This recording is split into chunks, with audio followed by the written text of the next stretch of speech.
네, 안녕하세요. 반갑습니다. 티스탁입니다. 자, 오늘은 긴 설 연휴 휴장을 앞두고 있는 마지막 금요일이죠. 어제는 지수가 제법 좀 무거웠기도 했었고, 오늘은 그래도 뭐 생각보다는 좋은 흐름을 보이면서 뭐 거래 대금이 많거나 아니면 뭐 시장을 주도하는 테마라던가 뭐 굵직한 이슈 이런 것들이 있는 상황은 아니지만은 뭐 휴장을 앞두고 있는 그런 시장 대비해서는 뭐 분위기가 좀 나쁘지 않다. 근데 요즘 우리 증시를 보면은 지수가 뭐 오름세를 보이는 것 같기도 하고, 그 다음에 한번 올려놓은 상황에서 횡보를 좀 깊게 하는 모습이 보여지기도 하고, 그 다음에 시장의 전반적인 분위기를 보면은 시장을 뭔가 좀 들어 올릴 만한 뚜렷한 상승 모멘텀이 있는 거는 아니죠. 다만 이제 트럼프 2기 시작에 대한 관세 리스크라던가 지금 뭐 뉴스들이 뭐 굉장히 좀 시끌시끌하게 나오고 있는데, 뭐 국내 정치판 안에서 나오고 있는 그런 정치 리스크들, 이런 것들 때문에 뭐 시장이 좀 대밀려도, 그 다음에 뭐 2024년도에는 시장이 굉장히 좀 많이 빠졌으니까 거기가 이제 선반영이라고 한다면은 시장의 방향성이 뭐 다소 좀 올라간다 하더라도 어느 쪽에나 양쪽으로 납득이 될 수 있을 만한 그런 상황이 아닌가 싶습니다. 그래서 시장 자체가 정확하게 방향성을 잡고 있다라는 생각이 들진 않는데, 과거보다는 일단은 지수의 분위기는 나쁘지 않고 투자 심리들이 자꾸 좀 살아나는 그림들이 보여지다 보니까 우리 증시 안에서는 뭐 시장을 견인하는 센 규모가 큰 주도 업종이 막 시장을 끄는 느낌들은 안 나죠. 다만 그런 부분들이 이제 부재가 됐기 때문에 시장 안에선 다방면의 재료주들, 테마주들이 굉장히 좀 활기차게 순환매를 보여주고 있지 않나라고 생각을 합니다. 앞서서 말씀드렸던 투자 심리가 좀 살아난다라는 부분들이 다방면의 테마가 뭐 연속성이 꽤 길진 않아도 그래도 좀 한 번에 임팩트 있는 테마주의 순환매 장세는 지속적으로 좀 보여주고 있는 것 같거든요. 예를 들면은 우리 11월, 12월 달에는 양자 컴퓨팅 관련된 종목들이 힘을 엄청나게 좀 많이 써줬죠. 그 다음에 이제 뭐 추가적으로 이어졌었던 반도체 안에서의 유리기판 관련된 종목들이라던가, 아니면 최근에 진행형으로 나오고 있는 것 같은데 거기에서 이어지고 있는 뭐 로봇주들의 이제 흐름이라던가, 요런 좀 뚜렷한 테마의 강세 흐름들은 여전히 뭐 지속되고 있고, 설 연휴가 지난 뭐 2월달, 3월달에도 지금과 같은 분위기가 계속해서 좀 이어지지 않을까라고 생각을 합니다. 그럼 우리가 지금은 재료가 좀 짙은 종목들을 가지고 우리가 뭐 가치 평가가 좋은 종목을 좀 멀리 보고 투자하기보다는 지금 당장 모멘텀과 재료가 좀 센 종목들, 시장에서 관심을 실제로 많이 가지고 있는 그런 뉴스성 종목들, 이런 것들을 같이 병행을 해서 매매를 하는 게 지금은 더 효과적으로 결과를 얻을 수 있지 않을까 이렇게 생각을 합니다. 최근에 이제 트럼프 2기가 시작이 됐습니다. 그러면서 트럼프 수혜주로 부각을 받는 종목들이 시장에서 다시 한번 또 힘을 쓰고 있는 상황이에요. 오늘은 금요일 이제 오후장 마감을 좀 앞두고 있는 그런 시점인데, 우크라이나 재건 관련된 종목들도 오늘 힘이 좀 좋았던 것 같고요. 뭐 2025년도 상반기에는 또 조선주가 엄청나게 이제 부각을 많이 받고 있죠. 이제 조선주가 펀더멘털도 좋았지만 트럼프 2기가 이제 시작이 되면서 우리나라와 미국의 조선 협업이 본격적으로 강화될 것이다라는 이슈들과 뉴스들, 이런 것들이 노출이 되면서 시장의 흐름보다 더 강하게 움직임이 좀 나오고 있습니다. 그리고 요즘에 제가 눈여겨보고 관심 있게 같이 보셨으면 좋겠다라고 생각하는 테마 혹은 이제 섹터가 원전주가 많이 떠오르고 있어요. 저는 조선주의 분위기와 맞춰서 원전주도 앞으로 이제 트럼프 2기의 수혜로 같이 성장을 할 수 있을 만한 좋은 내용을 많이 가지고 있다라고 생각을 하거든요. 그래서 오늘은 이 원전주에 대한 내용들을 한번 좀 보도록 하겠습니다. 사실 원전주는 많은 그 개인 투자자분들이 뭐 기대를 많이 하셨던 분들도 많을 거고, 저도 너무 못 갔다라는 생각을 좀 하는데, 이번에 이제 많은 일들이 있는 진행형인 상황이긴 하지만 윤석열 대통령이 우리나라 안에서 그러니까 원전주들을 정책주로서 엄청 많이 좀 밀어붙였었죠. 그러면서 직접적인 세일즈도 좀 나서고 그랬었는데, 거기에 보여줬었던, 거기에 이제 좀 쏟아 부었었던 노력 대비해서 주가에는 크게 반영이 좀 되지 않았었던 것 같습니다. 근데 이제 원전주가 전망에 대한 부분들이라던가 아니면 앞으로 이제 그럼 이어질 수 있을 만한 지금 당장의 모멘텀들, 이런 것들도 굉장히 좀 굵직하게 이제 떠오르고 있거든요. 예를 들면은 이제 뉴스 기사를 하나씩 보겠습니다. 요즘에 두산 에너빌리티가 흐름이 상당히 강하죠. 오늘도 이제 오후장 들어서 상승률을 유지를 하고 있는 상황이고, 최근에 만들어 놨었던 차트에 언덕들을 뛰어넘으면서 탄력이 더 붙은 모습들이 나오고 있습니다. 외국인이랑 기관 쪽에서는 연기금, 증권사, 뭐 투자 신탁 보험 뭐 이쪽에서 같이 순매수를 지속적으로 보여주고 있고, 개인 위주가 아니라 묵직한 수급들이 들어오면서 분위기를 만들어주고 있죠. 두산 에너빌리티가 원전주 안에서는 어떻게 보면은 이제 반도체의 삼성전자, 아니면은 제약주의 알테오젠, 아니면 뭐 2차전지 LG 엔솔 이런 것처럼 어떻게 보면 가장 상징적인 큰형님 격의 종목이 되기도 하죠. 그래서 요런 부분들도 일단은 지금 이 원전주의 분위기가 대장주를 필두로 해서 확실히 좀 올라오고 살아나고 있다라는 생각을 하게 하죠. 그리고 두산 에너빌리티의 월봉을 본다라고 했었을 때는 충분히 바닥을 횡보하고, 그 다음에 가격 조정과 기간 조정 충분히 보여주고, 지금은 매물대를 넘어서서 돌파 구간이 나오니까 이제 마지막 벗겨내는 이 위치까지 올라선다라고 하면은 탄력이 더 강해질 수 있는 기술적 위치까지 지금은 좀 탈환을 하고 있다라고 생각을 합니다. 그래서 내용들을 보니까 최근에 일단은 두산에너빌리티가 한국 남부발전과 미국 가스터빈 서비스 시장에 진출을 한다, 이런 뉴스가 있었죠. 이게 일봉상 차트를 보면 오늘의 일이 아니고 이날 급등했었을 때 이때거든요. 근데 이때는 이제 중소형 원전주들이 같이 올라가지 못했어요. 왜냐면은 뉴스 기사가 원전에 대한 내용들이라기보다는 이제 뭐 가스 터빈 뭐 이쪽으로 해가지고 두산 에너빌리티의 약간 좀 개인적인 개별적인 그런 이슈의 색깔이 좀 강했죠. 그래서 뭐 중소형주들이 같이 따라가지는 못했는데, 앞서서 말씀드렸던 것처럼 상징적인 대표적인 종목들이 이렇게 52주 신고가 도전하고 그 다음에 뚫어주고 분위기를 만들어준다라고 하는 것은 중소형 원전주들한테도 자극을 계속 주거든요. 그래서 거기에 이제 사소한 뉴스들 모멘텀을 붙여주면은 중소형 종목들은 스타트가 그 시작점이 조금 좀 시차적으로 말이 꼬이네요. 조금 좀 달라질 수 있다 한다 하더라도 그 이후에 이제 따라가는 속도와 급등의 속도는 중소형주들의 성격상 굉장히 이제 빠르게 따라가는 경우들이 상당히 많죠. 그래서 그런 부분들을 노려볼 수 있다라고 생각을 해요. 그럼 이제 원전주에 대해서 좀 제대로 한번 좀 생각을 해보도록 할게요. 지금 미국에서 AI 열풍이 뭐 더 불이 붙었습니다. 그리고 이제 바이든 이제 임기의 막판에는 뭐 시장도 흔들렸고 뭐 거품 얘기들도 나오고 그래서 좀 조용해지고, 우리나라 이제 증시 안에서도 AI 반도체들이 좀 밀리고 그랬었는데, 지금 미증시 안에서는 트럼프가 당선이 된 이후부터 다시 한번 불이 붙고, 뭐 새로운 AI 관련된 종목들 아니면 뭐 전력 인프라 관련된 종목들도 힘을 굉장히 좀 많이 써주고 있어요. 트럼프가 미국 AI 인프라에다가 716조 원을 투자한다라고 뭐 이런 뉴스들을 이제 같이 붙여줬죠. 그리고 여기 내용들을 보면은 손정희 소뱅 회장, 그 다음에 오픈 AI의 샘 올트먼, 그 다음에 오라클 회장, 그리고 함께 미국 AI 인프라 투자를 위해 스타게이트라는 합작 투자 법인을 설립한다라고 발표를 했다. 미국 역사상 가장 큰 AI 프로젝트를 시행한다. 그래서 뭐 일자리도 창출을 하고, 그 다음에 스타게이트를 통해서 데이터 센터 증축에 1000억 달러 144조를 투자할 방침이다. 일단은 뭐 AI 투자의 방향에 대해서는 뭐 트럼프는 뭐 굉장히 속전속결이죠. 그러니까 과거에 이제 바이든 때랑 비교를 해본다라고 하면은 둘 다 뭐 AI를 성장시켜야 되고 AI의 강국으로 먼저 도약을 해야 된다라는 목표는 같은데, 약간 좀 성격의 차이인 것 같아요. 그 바이든 같은 경우는 그래도 좀 안전 장치를 좀 하고, 그 다음에 뭐 사고라던가 뭐 이런 것들에 대비해서 뭐 제재도 좀 넣어놓고 이렇게 해서 했었는데, 트럼프는 그런 것들이 다 속도에 발목을 잡는 것들이다. 그래서 바이든이 만들어놨었던 울타리라던가 제재들을 다 완화시키고 우리는 속도를 더 내야 된다, 적극적으로 투자를 해야 된다, 요런 색깔이 조금은 좀 다른 것 같고 둘의 이제 좀 차이인 것 같습니다. 아무래도 이제 후자 입장에서는 뭐 기업들이라던가 아니면 주식장에서의 호재라던가 이런 것들이 당연히 더 강하게 올 수가 있겠죠. 그래서 그런 부분들이 이어지고 있는 상황이고, 그럼 이 데이터 센터 설립, 그 다음에 AI를 가동하기 위해서 과연 지금 에너지를 어디에서 끌어와야 되는가? AI의 이제 뭐 특징 중에 하나, 어떻게 보면 이제 뭐 문제점 중에 하나는 에너지를 엄청나게 많이 소비를 한다라는 거예요. 수도 없이 많은 데이터를 오가게 하면서 거기에서 뭐 발생된 열을 뭐 내리기 위해서 뭐 거기에도 이제 에너지가 들어가기도 한다 그러고요. 그래서 아무튼 이 에너지를 이제 수급을 해야 되는데, 과거에는 이제 친환경 에너지를 엄청나게 밀어붙였단 말이에요. 바이든 때도 그렇고 우리나라에서는 이제 뭐 문재인 대통령 때 그랬죠.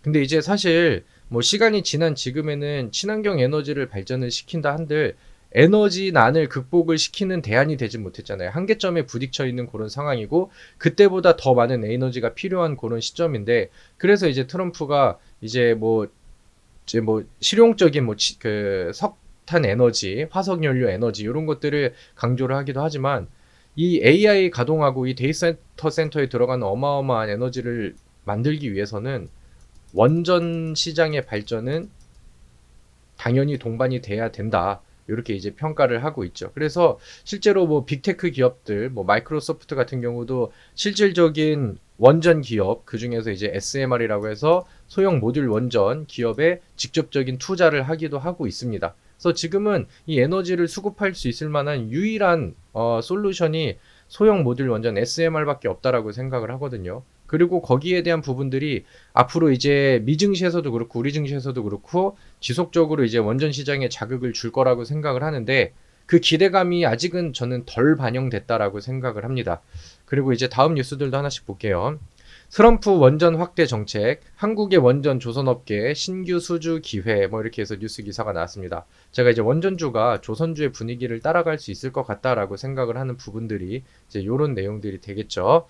트럼프 정부가 주목하는 분야는 대형 원전보다는 소형 모듈 원전 SMR로 국내에서 해당 사업을 영위하는 원전 및 조선업계 등의 신규 일감 확보의 기회가 생겼다. 그래서 소형 모듈 원전은 이제는 뭔지는 다 알고 계시죠. 그래서 대형 원전과 비교해서 100분의 1 이하로 규모로 건설기간과 비용을 줄일 수가 있는데 이거를 이 원자로를 제작하면서 현장에서 직접 할 필요가 없다.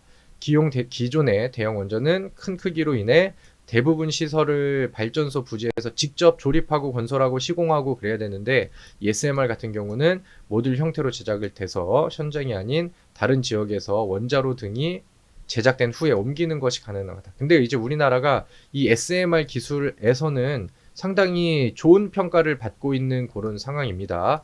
자, 그리고 다음 뉴스도 볼까요? 근데 이제 기회가 생겼다는 게 이런 부분인 것 같아요.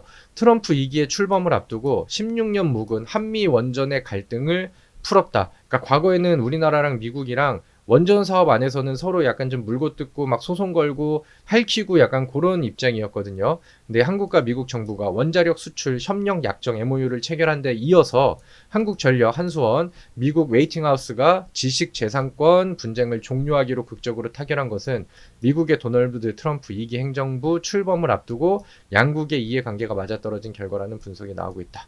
트럼프 2기 행정부 출범 이후 한국과 미국 간 원자력 협력이 본격화될 거란 기대가 커지고 있다. 자, 그래서 이거는 제법 큰 이슈 같아요. 그러니까 이제 트럼프 2기에서도 이제 원전 시장의 중요도를 많이 알고 있어요. 그래서 이제 확장을 시키고 그다음에 지금 중국 같은 경우는 중국 내에서 원전 시장의 규모가 상당히 좀 커지고 있거든요. 그리고 이제 러시아도 마찬가지로 좀 견제를 같이 해야 되는 그런 상황인데 이제 거기에 대해서 카드로 이제 우리나라랑 이제 협력을 해가지고 여기에 대한 이제 견제를 좀 확대를 하겠다라는 의도도 좀 보여지는 것 같고 그리고 이제 트럼프가 2기를 시작하기 전에 그러니까 처음에 당선이 됐었을 때 우리나라 윤석열 대통령이랑 통화에서는 조선업에 대한 얘기, 조선협업에 대한 얘기를 먼저 꺼냈어요. 그러니까 그거는 이미 지금 자기가 생각하고 있는 방향에 대해서 시나리오들을 생각을 해놨다라는 거겠죠. 그러니까 전화 통화하자마자 먼저 꺼낸 말이 즉흥적으로 이제 얘기한 부분들은 아닐 테니까. 근데 이제 출범을 앞두고 있는 시점에서 이제 우리나라랑 원자력 관계, 원전 관계를 이제 요거를 이제 손을 보고 그다음에 어떻게 보면 이제 손을 잡고 협력을 준비한다라는 것 자체도 이것도 이제 뭐 작은 그림은 아니라고 생각을 합니다.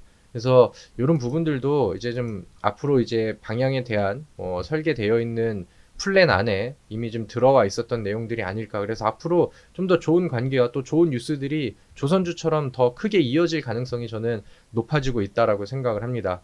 그래서 일단은 이번에 화해를 하고 뭐 협력을 좀 약속을 했다 이런 것들이 다가올 3월 달에는 체코 원전 수주 결정이 나오거든요. 그러니까 얼마 남지 않았죠. 이제 1월 달이 다 갔고 연휴 지나면 이제 2월 달에 시작이니까요. 그럼 이제 원전주한테는 최근에 불었었던 가장 큰 모멘텀이 체코 원전의 수주에 과연 가까워질 수 있을까? 이런 것들이 이제 기대감이 가장 큰 이슈였는데 이번 합의를 통해서 더 가까워지고 청신호가 떠졌다 이렇게 표현을 하죠. 구분등선을 넘었다. 그래서 좀 전문가들 원전 쪽에서 이제 일하는 높으신 분들이 인터뷰하고 한 내용들을 본다라고 하면은 이번에 이제 미국이랑 손을 잡고 이제 체코 원전 수주 따내고 여기에서 이제 서로 좀 일감도 나눠 가지면서 서로 뭐 이제 좀 같이 윈윈할 수 있는 전략들을 좀 준비를 할 것 같다 이렇게 이제 얘기를 합니다. 그래서 체코 원전 수주 안에서도 좋은 이슈들이 이어진다라고 했었을 때 이거는 뭐 단발적인 모멘텀이 돼서 중소형주들은 뭐 상한가를 가는 종목들도 나올 수 있고 굉장히 좀 적극적인 모멘텀이 될 수 있다라고 생각을 하거든요. 그래서 이런 이슈들이 계속 전달이 되고 있다 보니까 저는 원전주가 참 괜찮은 것 같아요. 앞으로 이제 AI 시장이 커지고 데이터 센터가 증설이 되고 증폭이 되고 하면은 자연스럽게 이제 가치의 성장이 나올 것인데 그렇게 본다라고 하면은 이제 뭐 지금 당장은 기대감과 모멘텀 어떻게 보면 이제 미국과의 협력 재료들 이런 걸로 계속 움직인다라고 하면은 시간이 좀 더 지나고 그다음에 실질적인 SMR 시장이 커진다라고 했었을 때는 그때는 이제 가치가 성장하면서 이제 조선주처럼 실적 잘 나오고 영업이익 엄청 펌핑하고 이런 느낌으로 종목들과 우리나라 이제 관련된 종목들이 움직임을 보여주겠죠. 그리고 지금 당장은 미국과의 협력 분위기가 좀 올라오고 있는데 조선주의 흐름들이 상당히 좋잖아요. 그러니까 거기에 대한 기대감들이 심리적으로도 이제 다음 테마주의 순환을 찾는데 이 원전주 쪽한테도 요즘에 관심을 좀 많이 받게 되고 있다라고 생각을 합니다. 두산 에너빌리티가 이렇게 반응을 보여주는 것 자체가 그 다음에 따라갈 수 있을 만한 원전주들한테도 좋은 분위기를 지금 만들어주고 있지 않나 이렇게 생각을 합니다. 자, 어제 이제 오후장 장 마감할 때쯤에 뭐 노르웨이 스웨덴에서 SMR 개발사와 유럽 원전 협력을 했다 이런 얘기들이 나와서 시간에 살짝 반응이 나온 종목도 있고 오늘 원전주들이 시초가에는 좀 떠서 시작을 했었는데 중소형주들은 이게 막 세게 이어지지를 못했습니다. 다시 좀 대밀리고 그 다음에 이제 상승분을 조금 좀 뱉으면서 그냥 제자리에서 횡보하고 이런 그림들로 이어졌었는데 저는 그래서 뭐 여전히 매력이 더 있다라고 생각을 합니다. 또 좋은 이슈들은 여전히 포함을 하고 내포하고 있는 그런 상황이고 아직까지 오르지 않은 상황에서 좋은 자리를 계속해서 좀 만들어 가고 있으니까 분위기를 더해지는 데는 뭐 더할 나위 없이 좋겠죠. 그래서 저는 이 중에서는 첫 번째는 G2 파워. 이제 원전주 안에서 분위기를 좀 잘 끌어갈 수 있을 만한 종목들, 그 다음에 재료가 좀 있는 종목들, 이런 것들을 본다라고 하면은 G2 파워가 저는 항상 좀 1순위인 것 같아요. G2 파워는 지금 뭐 미국에 이제 직접 진출을 해가지고 법인까지 이제 설립을 하고 미국의 이제 에너지 기업이랑 이제 좀 손을 잡았다라는 뉴스들이 최근에 이어졌었죠. 그래서 AI 전력 인프라 사업 쪽에서도 G2 파워는 뻗어 있는 상황이고 원전주의 이제 흐름 안에서는 전통적으로 이제 같이 이어졌었던 분위기를 가져왔었고 최근에 또 AI 액침 냉각 기술 이런 것들도 재료로 좀 가지고 있어서 약간 좀 요즘에 유행할 수 있을 만한 AI 재료는 제법 좀 많이 가지고 있는 그런 기업입니다. 그리고 요즘의 흐름들을 봐도 다른 종목들보다 움직임이 좀 제법 좀 빠르게 나와줘요. 그래서 그런 부분들이 상당히 좀 매력적이다. 지금 바닥에서 돌파해놓고 매물대 구간에서 이제 또 올렸다 내렸다 하고 있으니까 눌러주는 구간, 거래량이 적은 쉬어가는 구간 안에서는 매수가 가능하다라고 저는 생각을 하고요. 한신기계도 전통적으로 이슈가 있었을 때 분위기를 좀 세게 잡아주는 종목이죠. 저는 요 위쪽에서 논다라고 하면은 지금 차트는 매수하기가 좋은 구간인 것 같다라는 생각을 하고요. 하나는 이제 서전기전이라는 기업입니다. 얘는 약간 좀 전선주 쪽으로의 이슈를 조금 더 담고 있을 만한 종목이긴 한데 요즘 LA 산불이 나가지고 뭐 전선주들도 힘을 쓰기도 했고요. 그 다음에 과거 이제 원전주의 분위기가 나오면은 이제 약간 좀 후발주자긴 하지만 자기 차례에 순환매가 왔었을 땐 임팩트를 좀 세게 때리면서 상한가도 좀 잘 꽂히고 하는 종목이거든요. 그리고 1월 17일 날 분위기가 왔었을 때도 얘도 뭐 급등을 하면서 좋은 분위기를 만들어 줬었죠. 그래서 약간 좀 다방면의 이제 재료를 같이 가질 수 있는 마찬가지의 종목인데 서전 기전도 지금 매수하기가 참 좋다라고 생각을 합니다. 그래서 요즘 시장의 트렌드에 맞춰서 테마주의 순환 장세를 좀 노려보고 이제 말씀드렸던 이런 중소형주들이 연봉에서 매수했다가 하루 뭐 이제 10% 이상의 짱대 양봉을 뽑아주는 날들이 오면은 그때는 이제 뭐 두 자리 수익에서 기계적인 분할 매도 진행하시고 그 다음에 또 이제 다음 타이밍 보시고 이런 식으로 하면 좋을 것 같아요. 원전주가 전망이 멀리 좋다라고 생각을 하셔서 나는 길게 가져가고 싶다라는 생각을 하신다라고 했을 때는 그때는 뭐 두산 에너빌리티만한 종목이 없죠. 네, 다만 단기간 안에 요즘에 좀 상승률이 좀 나왔으니까 아싸리 장기적으로 보고 좀 멀리 보고 나도 원전 투자를 해볼까라고 한다면 일봉이 좀 내려오는 거를 좀 기다려 보시고 월봉 차트를 보면은 여전히 저는 저평가 위치라고 생각하고 위쪽으로 뚫려 있어서 올라갈 공간들이 상당히 많다라고 생각을 하니까 그런 부분에서는 뭐 지금 당장 조급할 필요는 없지 않나라고 생각을 합니다. 자, 이래서 오늘 제가 생각하는 원전주에 대한 의견들을 좀 드렸는데요. 오늘 영상이 마음에 드셨다라고 생각하시면 구독과 좋아요도 많이 눌러주시고 제가 말씀드렸던 종목들이 좀 많이 잘 튀어 올라줘서 좋은 결과치로 이어지기를 한번 기대를 해보도록 하겠습니다. 자, 모두들 새해 복 많이 받으시고요. 항상 건강하시고 2025년도에도 성공 투자하시기를 바라겠습니다. 수고하셨습니다.